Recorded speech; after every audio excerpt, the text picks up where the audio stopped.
Muy buenas a todos, espectadores de DATV de Informa Radio, con los protagonistas de las elecciones en Cataluña, sobre todo con el protagonista junto a Salvador Illa, porque dio la sorpresa.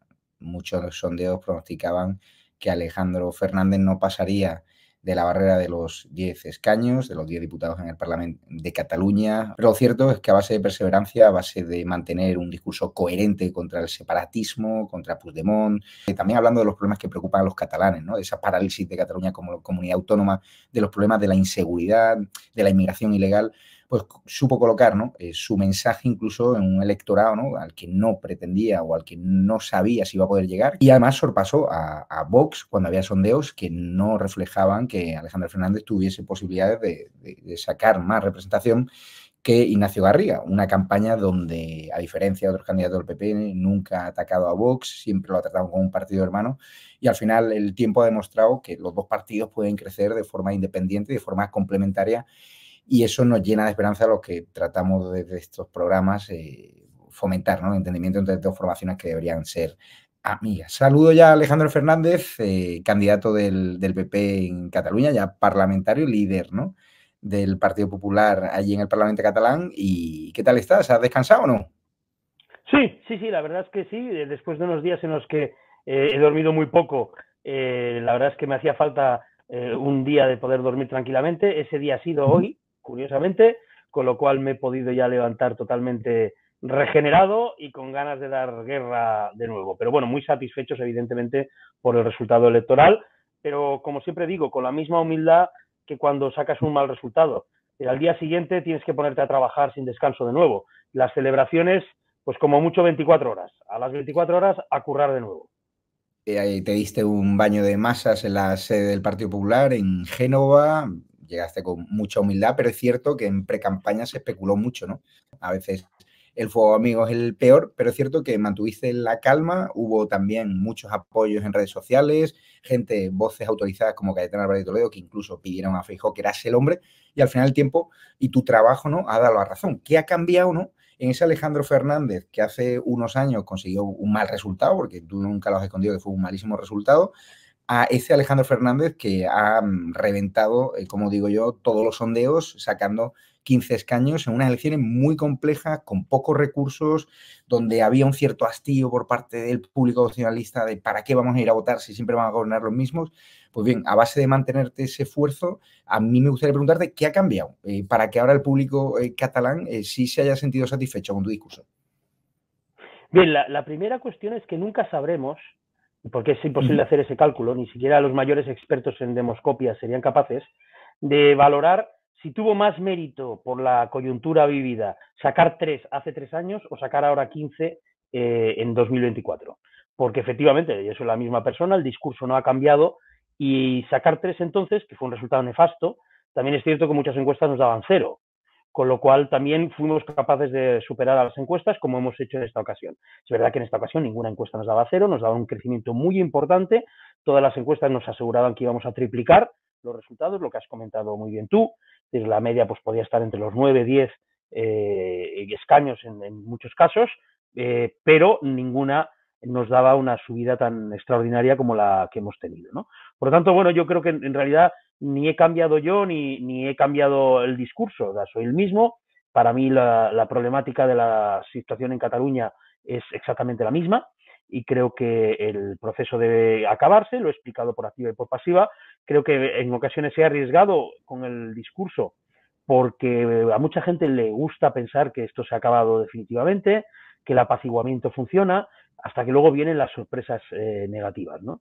Entonces, yo creo que ahora vamos a tener que hacer exactamente lo mismo, analizar las cosas y que la ilusión por el cambio, que sin duda ha manifestado la sociedad catalana, no nos lleve a ser ingenuos. Porque si somos ingenuos y acabamos pensando que el Partido Socialista de golpe y porrazo ha vuelto al constitucionalismo, nos estaremos autoengañando y sería una irresponsabilidad enorme. Desafiaste incluso el discurso de mano tendida del señor Feijóo hacia Junts. O sea, no es fácil, ¿no?, volver a ser candidato cuando decidiste mantenerte en esa posición firme de que con Junts no había que ir ni a la vuelta de la esquina porque precisamente no había transferencia de voto entre el público de Junts y el Partido Popular. No sé si ahí cuando tomaste esa posición sabías lo que te jugabas, que afortunadamente apostaron por ti, pero que podría haber sido lo contrario, que no todos los jefes como Feijóo se hubiesen inclinado por una mosca cojonera, bien, ¿sabes? Como se dice en mi tierra, ¿no? Sí, vamos a ver, pero yo creo que esto dice a favor de Feijóo, precisamente, porque en el Partido Socialista o expedientan o expulsan al que discrepa. Es decir, acaban de expedientar a Lambán por la cuestión de la amnistía y a Redondo Terreros directamente lo expulsaron por decir algo que opina incluso la mayoría del electorado socialista, y es que la amnistía es inmoral.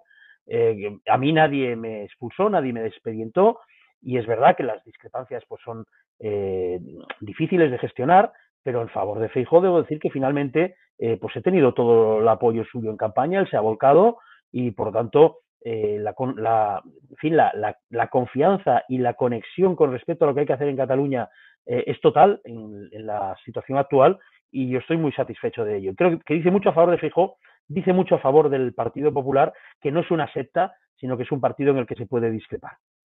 Entre los factores que cree usted que han movido más el voto en Cataluña, ya a toro pasado, porque es cierto que teníais unos focus group donde se hablaba, ¿no?, de los problemas de seguridad que preocupan a los catalanes, también relacionados con la inmigración, también la parálisis de Cataluña como comunidad autónoma, la amnistía, pero vemos que el asunto de la amnistía, con Ciudadanos, por ejemplo, basó su campaña en la amnistía y ahí están los resultados. Desapareció, a pesar de que ustedes le ofrecieron la oportunidad de fusionarse, ¿no?, de ir con las listas del Partido Popular.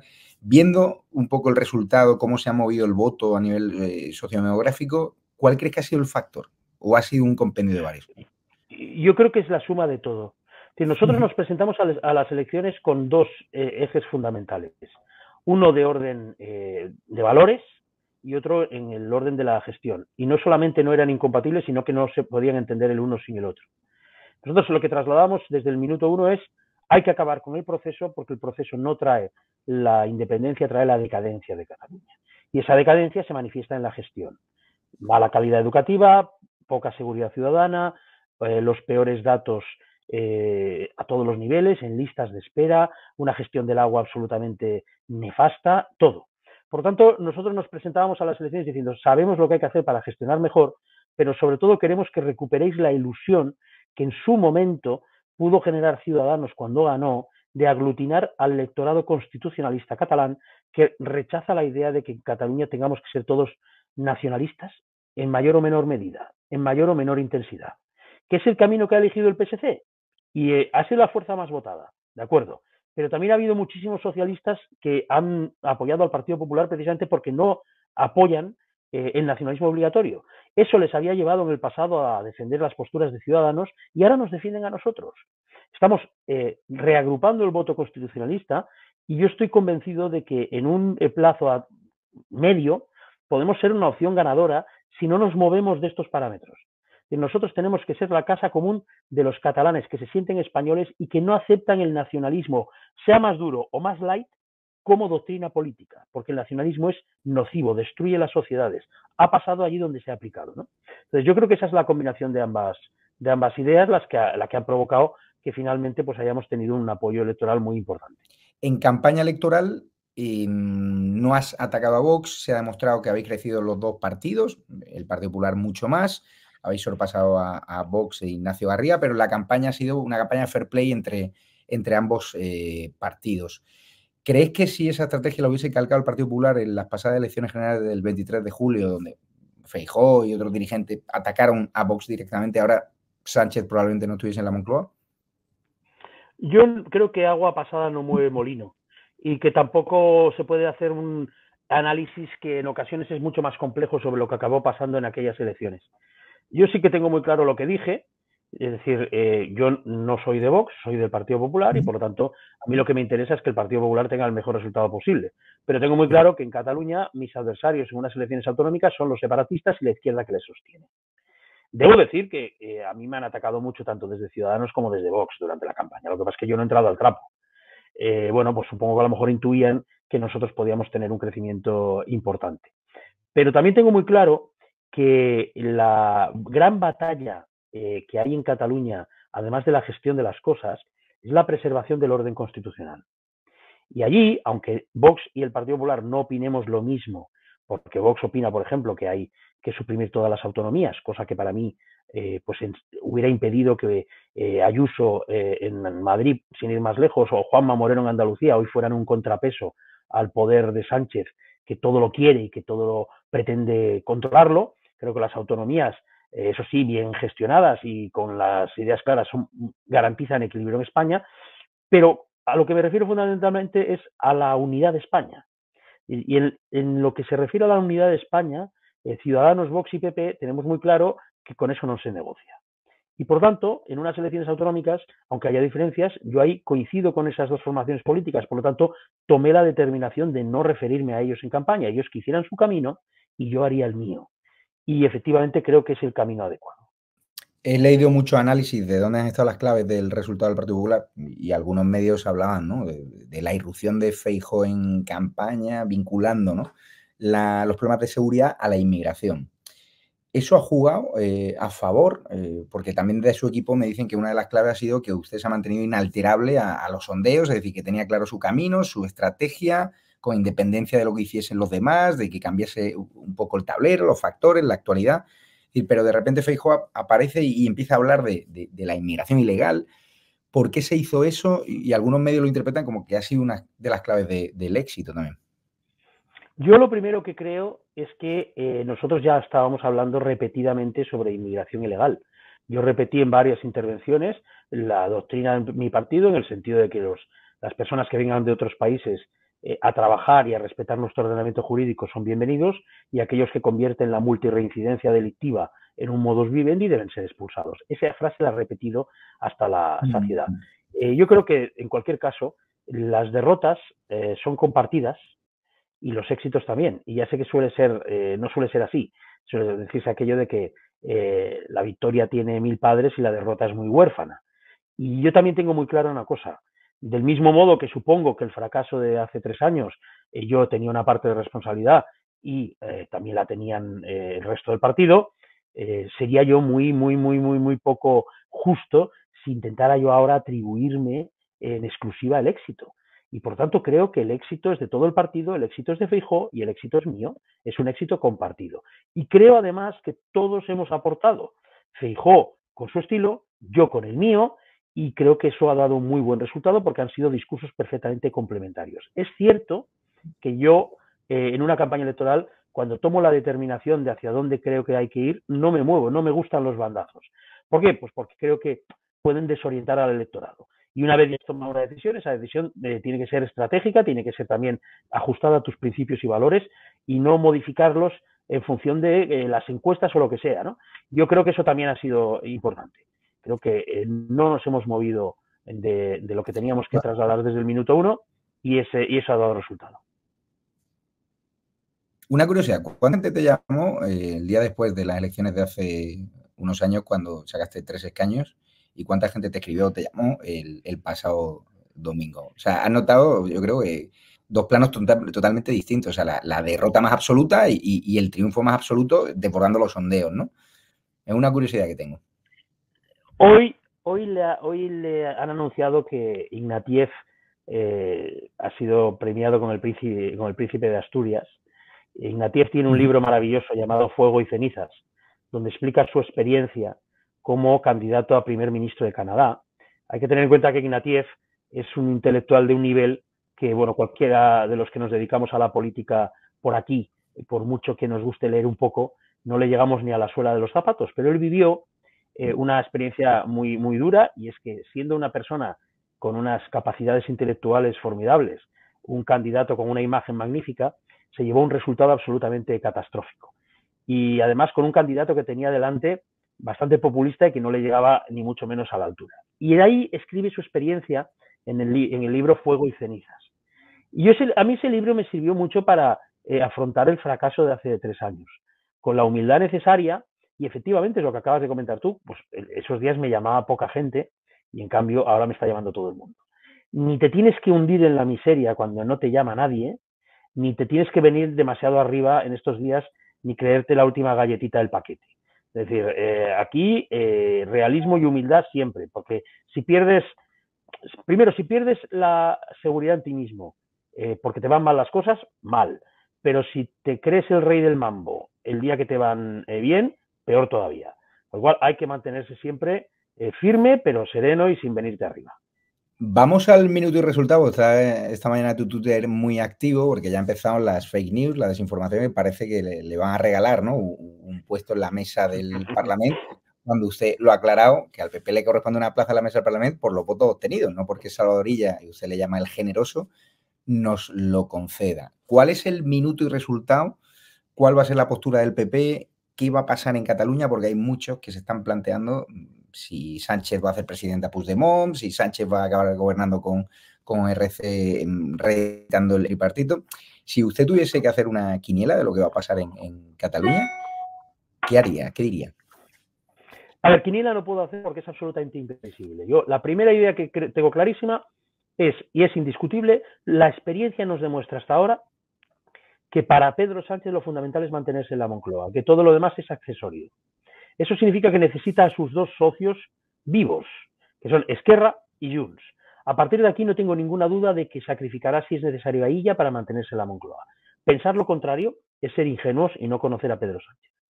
En segundo lugar, efectivamente, antes de que se empezara el proceso y se rompieran las mínimas normas de cortesía parlamentaria, en las mesas se respetaba, a través del cálculo proporcional, y en función de tus resultados en las urnas, la representación que tenías, y eso sí, luego se votaba en el Parlamento, en el Pleno, quién tenía que ser el presidente o presidenta del Parlamento. Ahora, a nosotros nos corresponde un miembro de la mesa sobradamente, pues porque hemos tenido un muy buen resultado. No nos corresponde porque el señor Illa lo decida. Si no nos pudiéramos tener ese miembro de la mesa, sería porque Illa y los separatistas nos hicieran un cordón sanitario para evitar que tuviéramos ese puesto en la mesa. Por tanto, la decisión que tiene que tomar Illa no es si nos da algo que ya nos hemos ganado en las urnas, es si nos hace o no con los separatistas un cordón sanitario para evitar que lo que las urnas nos han dado podamos disfrutar de ello. Viendo el último CIS, donde el PSOE en teoría se dispara en intención de voto, ¿usted piensa que Sánchez podría convocar elecciones en el caso de que Puigdemont no se baje de la burra de ser presidente de la Generalitat, a pesar de no haber sido la opción más votada? Bueno, siempre decimos lo mismo, si se fía tanto de su CIS, que las convoque, ¿no? No las ha convocado. Eso es que a lo mejor ese CIS no dice grandes verdades. Cuénteme, ¿cuál es el secreto de Salvador Illa? Porque un ministro de Sanidad que no es que gestionase muy bien la pandemia, rodeado de escándalos de corrupción, que tampoco ha aprobado demasiado en cuanto a gestión, es decir, ha regado supuestamente a empresas de amistades personales, como han publicado varios medios de comunicación. Es decir, yo tengo amigos empresarios de Cataluña que me decían, la opción moderada en Cataluña es Salvador Illa. No me hablaban de Alejandro Fernández, salvo algunos grandes empresarios que le defienden mucho, como Félix Revuelta, el presidente de Naturhaus, pero ahí preguntarle, ¿qué tiene Salvador Illa para que haya arrasado en Cataluña? Bueno, vamos a ver. Primero hay que poner las cosas en su justa medida. Pascual Maragall tenía 56 escaños en Cataluña, no 42, 56. El PSC siempre ha sido un partido muy fuerte en Cataluña, como el PP lo puede ser en Galicia, etcétera. El PSC no está en sus guarismos más altos. Estamos, de hecho, más cerca nosotros ahora mismo de nuestro récord histórico en porcentaje y en votos de lo que está el PSC. Lo que pasa es que también es cierto que el PSC pagó muy caros sus flirteos con el nacionalismo cuando Ciudadanos recoge aquel testigo y obtiene una victoria formidable en 2017. Y eso deja al PSC en 15 escaños, en su registro más bajo en la historia. Por lo tanto, tampoco creamos que Salvador Illa ha provocado un terremoto en la política catalana. El PSC sigue lejos de sus mejores registros históricos en Cataluña y estoy convencido de que si siguen flirteando y no aprenden la lección con el separatismo, al final les acabará ocurriendo lo mismo. Solo que esta vez, en lugar de liderar la alternativa Ciudadanos, la va a liderar el Partido Popular de Cataluña. Yo eso estoy absolutamente convencido. Sánchez dice que el independentismo ha muerto gracias a su ley de amnistía, gracias a los indultos, gracias a política de cesiones al independentismo y que al final la política de los palos, del 155, no era el antídoto perfecto para dejar a los independentistas en casa. ¿Usted cree que el independentismo está muerto o simplemente se ha quedado durmiendo en casa, hastiado, ¿no?, de una serie de políticos que les han tomado el pelo, ¿no?, que han fantaseado con irrealidades?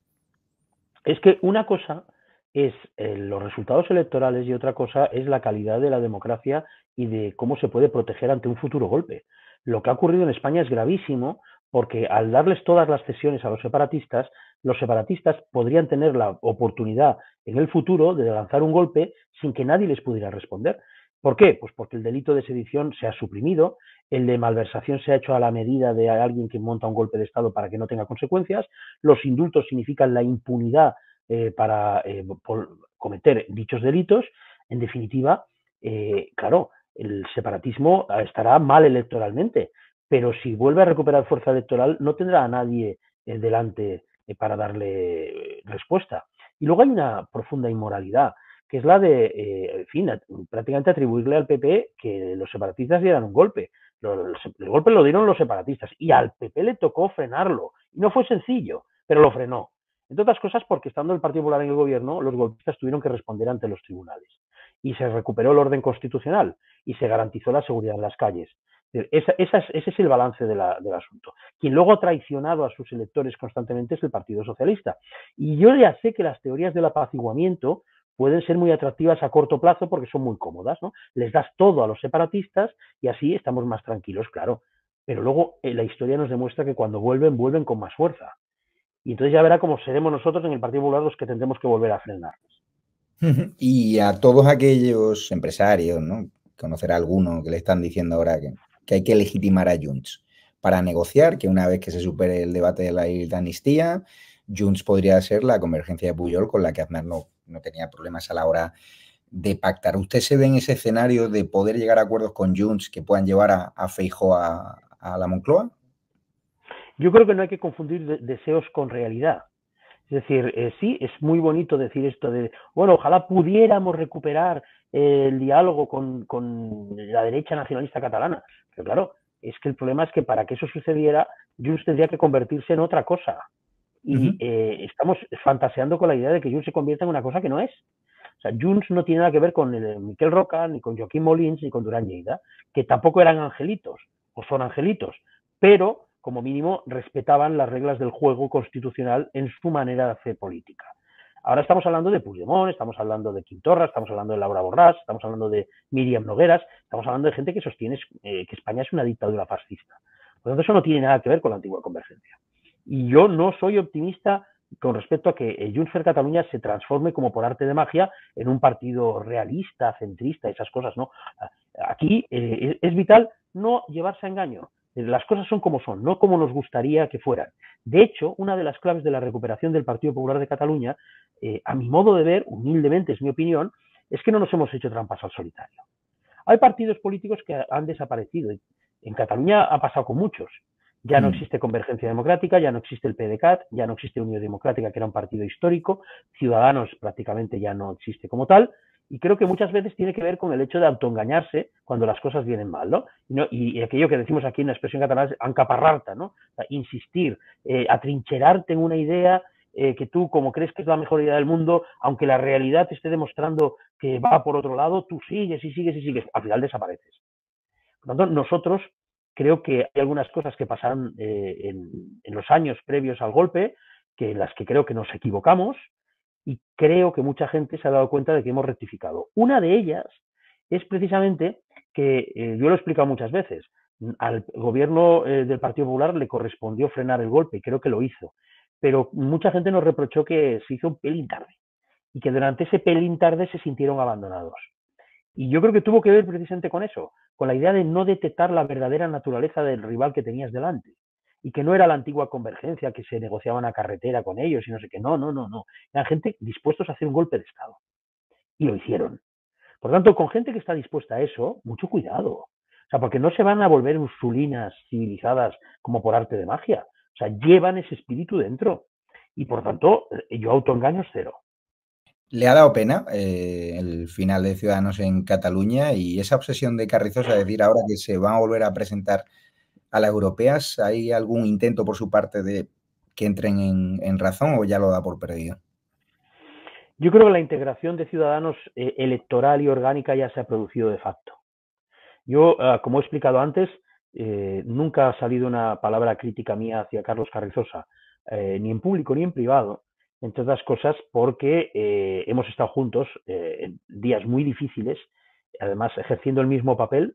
Él era portavoz de Ciudadanos antes de ser líder del partido, yo era portavoz del partido cuando estaba Albiol de presidente, y a él en aquella época le iba electoralmente muy bien y a nosotros nos fue muy mal durante esos años. Pero estábamos juntos en la defensa y las cosas que dijimos aquellos días eran muy parecidas. Y por tanto, con quien está al lado de la Constitución y de la unidad de España, un respeto. Pero también creo que es evidente que también hay que leer un poco lo que está ocurriendo. Y si la ciudadanía reiteradamente una y otra vez te dice que no estás por el buen camino, a lo mejor sería bueno rectificarlo. Pero también le digo una cosa, yo no soy nadie para decirle a Carlos Carrizosa si se tiene que presentar o no a las elecciones europeas con Ciudadanos. Es que estamos en una sociedad libre y por lo tanto tiene todo el derecho del mundo a presentarse, saque o no saque. Eso yo no entro en ello. Pues don Alejandro Fernández, gran triunfador de las elecciones del pasado domingo, junto a Salvador Illa, muchos le dieron por muerto, tanto dentro como fuera del partido. Ha conocido el sabor más ingrato de la política, el sabor más grato, pero lo que siempre destaco de usted, aparte de su solvencia intelectual y de su coherencia, es que es humilde tanto en la victoria como en la derrota. Y eso en estos tiempos que corren es de agradecer. Gracias por su tiempo y seguro que nos vemos prontito ahora en las elecciones europeas. Muchísimas gracias, amigo. Un abrazo muy fuerte. Y cuide el constitucionalismo, que con usted está en buenas manos. Un abrazo fuerte. Muchas gracias. Lo haré. Gracias a todos los espectadores de ATV, de Informa Radio, y seguimos dando la batalla, dando voz, ¿no?, a todas las personas que defienden, ¿no?, la Constitución en Cataluña.